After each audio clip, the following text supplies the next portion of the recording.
It's not only the 130th anniversary of the Presbyterian Reformed Church in Cuba, it's also the 20th anniversary of the Cuba Partners Network. Before you hear about the founding of our network, let me give you a little background. Our relationship with our brothers and sisters in Cuba is, of course, a deep, long-standing one.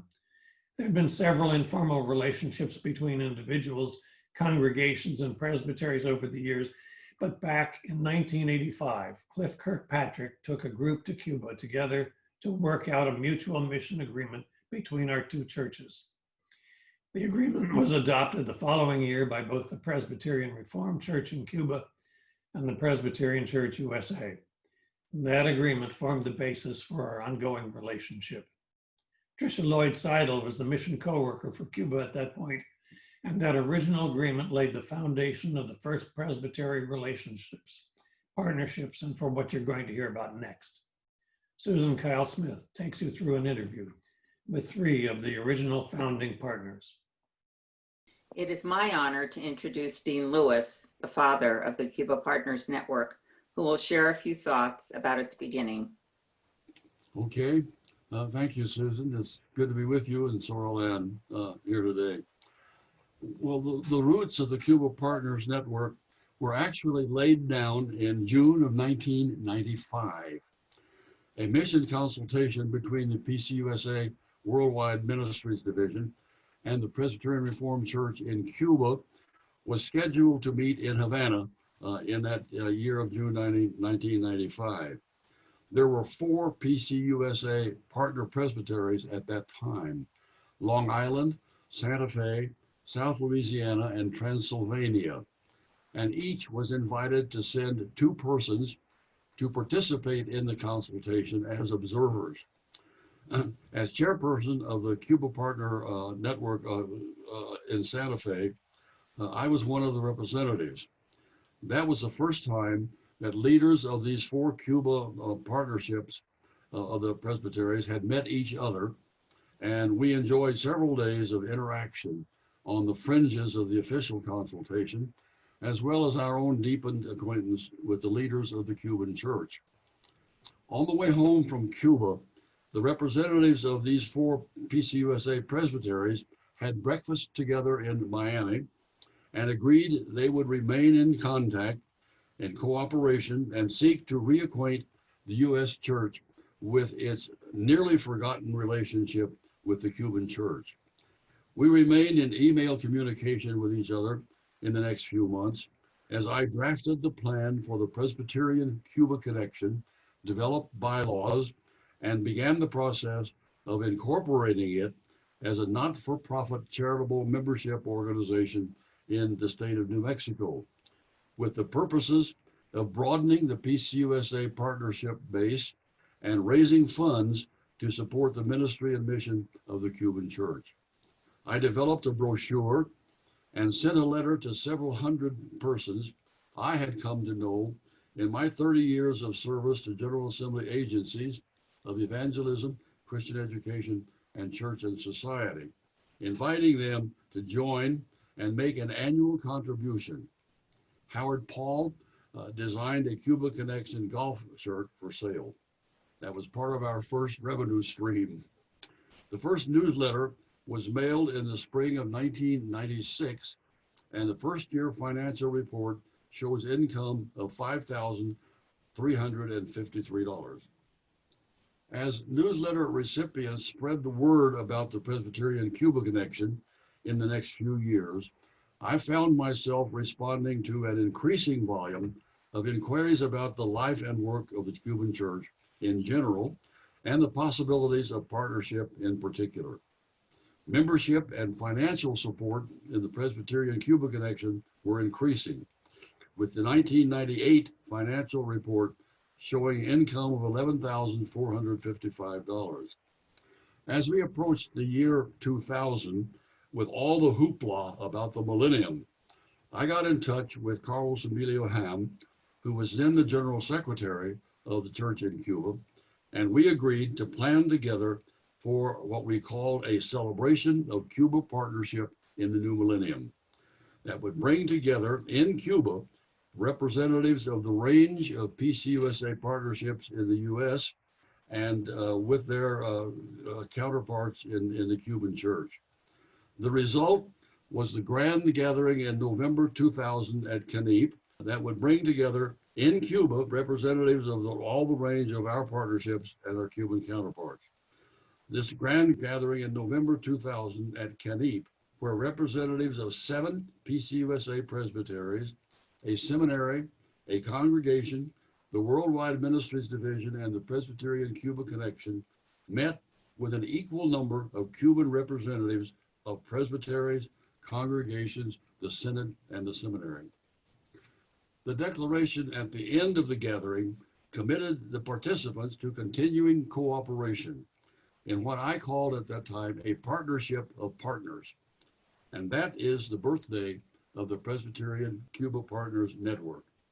I organized a gathering of US partners in 2001, establishing the pattern of annual meetings, and Tricia Lloyd Seidel came on board in 2002 as a mission co-worker assigned to Cuba, and we were off to the races. That's the story of the roots. I'd like to welcome Muriel Miller, who had one of the first connections with the Cuba Partners Network, and she'll tell us a little bit about her involvement.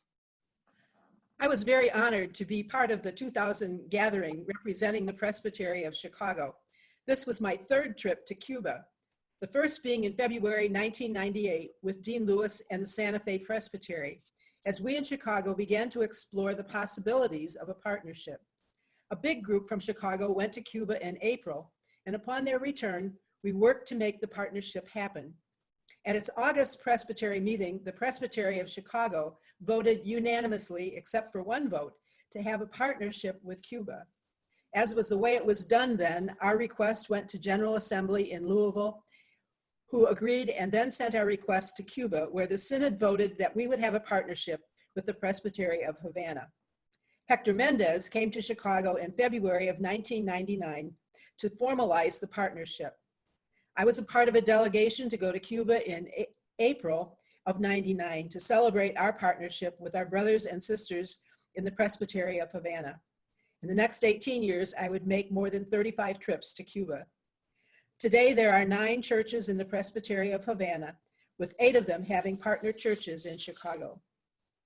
The gathering in 2000 brought together 27 Americans and about 22 Cubans to celebrate as partners in Christ. There were representatives from 4 presbyteries and the Cuba Connection. There were also folks from presbyteries of the Cascades, West Jersey, Monmouth, a church in Houston, and McCormick Seminary. Representing General Assembly was Julianne Moffett, Homer Rickenbaugh, and Jerry Van Martyr. The Cubans in attendance represented the 3 presbyteries, the Synod, and the Seminary. We gathered for 4 days at the Cuban Presbyterian camp near Santa Clara, with a program similar to the one that we have today. Led by those in attendance, we had morning devotions, Bible study, presentations by Presbytery Partnerships, and the Cuba Connection. We met in small groups to discuss what we were about and where we would go from there. We wrote the Mutual Mission Agreement. We also did have a lot of fun, visiting Santa Clara and the monument to Che Guevara. We sang and we danced and we ate together, and of course we danced with Renee. What fun. We visited some churches and various presbyteries as we traveled back to Havana. On Sunday, we had a closing worship service there. Ismael Madruga was the moderator of the Synod, and I will never forget the first words he spoke to us as we all gathered at Louis Arnaud Church to prepare for the trip to Canip. He said, "Make no doubt about it, we need your money. Having said that, we also need your friendship. And that is the reason we are here today." And now I'd like to introduce Barbara DeAndrea, who will tell us about the early days of the relationship with Long Island Presbytery and the partners in Cuba, and then some of her experiences. The Presbytery of Long Island was one of the first groups to go down to Cuba. They started in the 1980s, and one of our people, our dear friend Lucy Federoff, was on the first trip that traveled down there. They traveled around the island to the different presbyteries, And there were no relationships at that time, but they did discuss how could they share with one another. And it developed into prayer studies and just outreach. I think we were kind of the pioneers. We sort of were. And then as Lucy went around, she was an amazing person to share the word. And then as more groups would go, they would come back and then they would share and share and share and would get people to come into the fold. And as we grew, we would bring groups on what we called our 101 trips. And they were the trips that we would introduce Cuba to a group. Missions take a long time, and especially with Cuba, because there was so much propaganda on both sides about how our governments thought we should feel about each other. It took years and years of dialogue and visits to be trusted. Understand that this is a mission of mutuality. We're equals. It's not just a one-way street. It's amazing that when our groups began, say Lucy would have been in her 50s, she's now in her 80s. When I began, I was in my 40s. I'm now 70, and I have gone to Cuba every single year since 1994, except 2020. I still have hope, but it's not looking too good now. We have people who go back every year, like one of our most beloved travelers, I guess, with our group is the Reverend Rob Stewart. He's 86. He's still traveling back. I figure I still can keep going. I'm only 71, so I got another good 15 years in me. I figure if I compare myself to Rob. Most of us have found the grace of God. The Holy Spirit just flows through you on this journey. And I think that's why so many people want to return, is they want to find that feeling again. I think that's kind of why Presbyterians are so devoted to Cuba, is because they are our sisters and brothers in faith. We're family. You don't walk away from your family. You know, how are you greeted when you get there? Hugs and kisses. How are you greeted as you leave? With tears and smiles. Thank you so much for those insights and reflections, Barbara. And thank you, Susan, Dean, Muriel, and so many others on the 20th anniversary of our Cuba Partners Network. Over the years, we've seen our connections grow, our faith deepen, and the network has experienced a lot of changes. In recent years, we've strengthened those connections as the pace of change has increased. In 2015, as travel restrictions to Cuba were lifted, the number of participants who wanted to go to Cuba increased dramatically. The interest in partnerships increased dramatically as well, and the number of partnerships increased from 90 in 2010 to over 130 this year.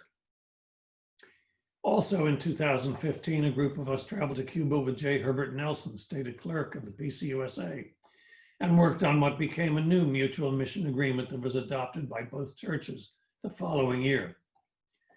With the increased number of partnerships, it became obvious that the Cuba Partners Network needed more structure to it. We increased our steering committee engagement and began monthly meetings. This year, we've strengthened those online meetings by having a member of the General Council of the IPRC join us for our discussions. It's made a lot of mutuality in our shared mission and understanding. We've also seen a tremendous increase in our advocacy work led by Gretchen Wall and our advocacy committee. It's been practically a full-time job. Communications has increased as well. We've taken on the responsibility for the translation and posting of the daily devotional Su Voz, His Voice, which is written by both clergy and lay people from all across the Cuban church. The network posts those devotions every day on our website. It's a wonderful way to connect to daily reflections from the Cuban church. And speaking of connections, this year, we've increased our digital communications, including a virtual gathering. We're so glad to be able to share this webinar with you today. Before I close, I wanted to take a moment to talk about our network's financial stewardship. We've worked hard to provide accountability and transparency.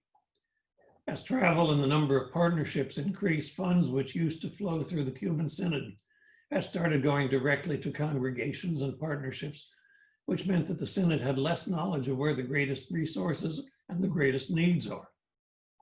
So in 2017, we jointly created a remittance receipt form. Partners use this form to report to both the treasurer of the IPRC and to the treasurer of the Partners Network. The result is that from 2017 through 2020, remittance tracking has been much more transparent and helpful. We have better information to provide for all. To date, we have tracked over $200,000 a year for the years 2017 to 2019. Your generosity for our partners in Cuba is outstanding.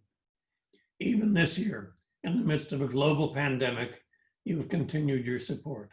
At the start of the crisis, we hoped to raise $30,000 for the Synod. You gave us double that amount, $60,000. Thank you so very much.